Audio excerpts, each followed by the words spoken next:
আল্লাহ তাআলা বলেছেন আত্মহত্যা করবা না, হারাম। যে ব্যক্তি আত্মহত্যা করে তার জানাজা কোন আলিম তার জানাজা পড়াবে না। সামান্য সলিমুদ্দি কসিমুদ্দি জাতীয় কয়েকজন লোক যাবে, আর একটা মুয়াজ্জিন জানাজা পড়ায় কবরে ধুয়ে দেবে। বড় জানাজা হবে না, বড় আলেম জানাজা পড়াবে না, যেহেতু সে জাহান্নামে যাবে। আত্মহত্যাকারী কোথায় যাবে?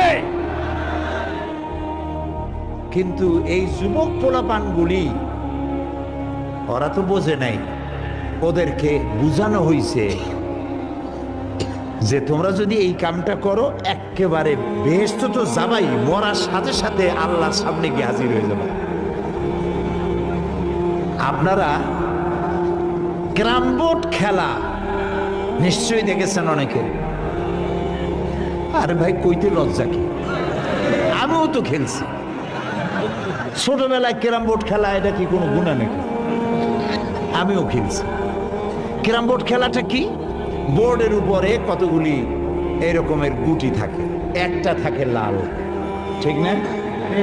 এখন বোর্ডের উপরে এই গুটিটা আমি মারতেছি, সামনে আর একটা গুটি, কিন্তু সামনের গুটিটা আমার মূল টার্গেট না। এই গুটিকে ওটাকে হিট করবে, সে ধাক্কা খাইয়া মারবে লালটাকে, লালটা পড়ে যাবে পকেটে। কিন্তু যে লালটা পকেটে পড়লো ওই বেচারা জানলো না যে আসলে মূল ধাক্কাটা কে মারছিল।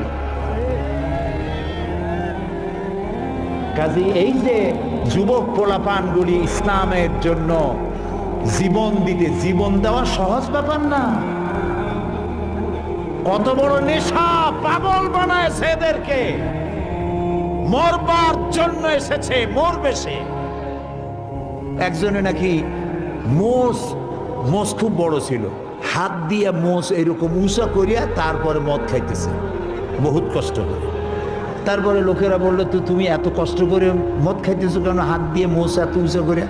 কয় যে ওলামাদের কাছে শুনেছি কিছু পান করার সময় মোষ ভিজলে তা নাকি মকরু হয়। ও খাইতেছে কিন্তু মকরুর ভয় করতেছে।